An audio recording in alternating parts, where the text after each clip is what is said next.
Can we talk a little bit about I'm assuming it was like a bit of a love-hate relationship with Pink. I remember when... No. Because Mostly love? There was no hate. It's only a love. Maybe it was a struggle on her part because, just like the lyrics to that song, L.A. told That's me. just poking fun. So that wasn't like a real struggle there? Oh, no, not at all. Let me tell you what happened. Yeah, we remember her showing up at our studio when she was just coming out with pink hair and she showed up with a Pink Panther. Pink Panther stuffed First single, there you go. With and they wanted everybody to come down to the conference room to hear, let's go hear somebody else. Just get off the air. You never know, and it was Pink. Yep. No, she's a really good friend, and we've actually never had like a bad day ever. She was poking fun because I took her to dinner one night, and it was a restaurant in Atlanta, and it was kind of a fancy 4-star restaurant, and there was a lot of flatware and a lot of stemware on the table. And she said, "Why is all this stuff on the table?" And I said, "You know what? You should go to etiquette class."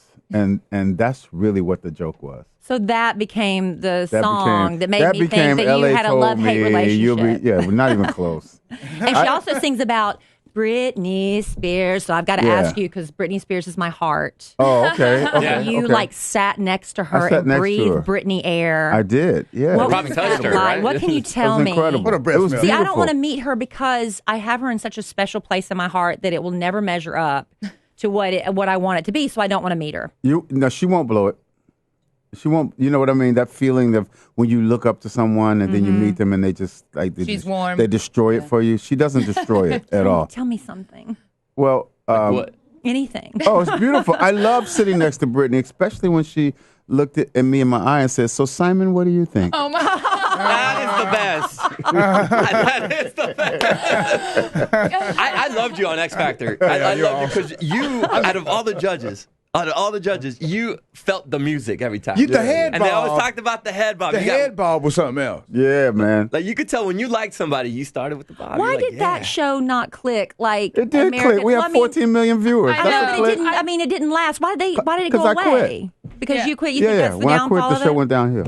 Because I don't know why the other ones Come stay on, on the just air. rock with me on that. Well, one. we're rocking with you. You're right. You're right. I LA totally get. Reid. You said you were just like because we didn't get 20 million viewers, it was considered a failure. No, Simon said that. He actually said, he announced before we went on the air, if this show doesn't get 20 million viewers, then we're a failure. And we got 14 million, which is massive. Yes. But why did they cancel it then? He set himself up.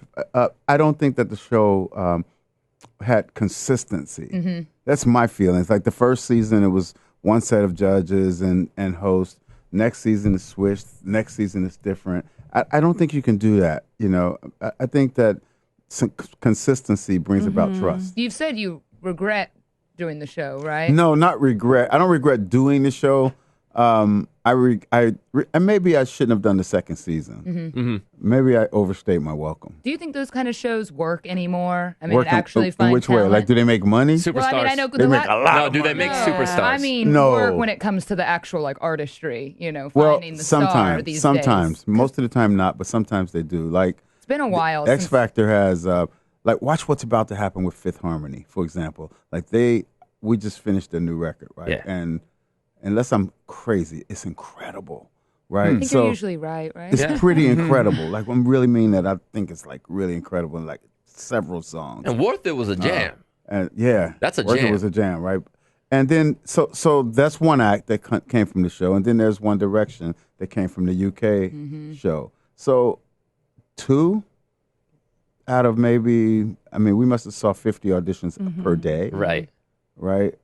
Add up the years, add up the amount of shows there are between The Voice and American Idol, and you have your answer. The truth is that they don't produce a lot of stars. Right. Yeah. Right. But people can still make the a very averages. good living. I mean, you can make a living Yeah, as you an can artist become with that on your famous enough resume. to go do some work, Yeah. But not a superstar. But the actual star thing is much more difficult. And I think it's because it's 2 things. One is the public has great taste in everything if you don't ask.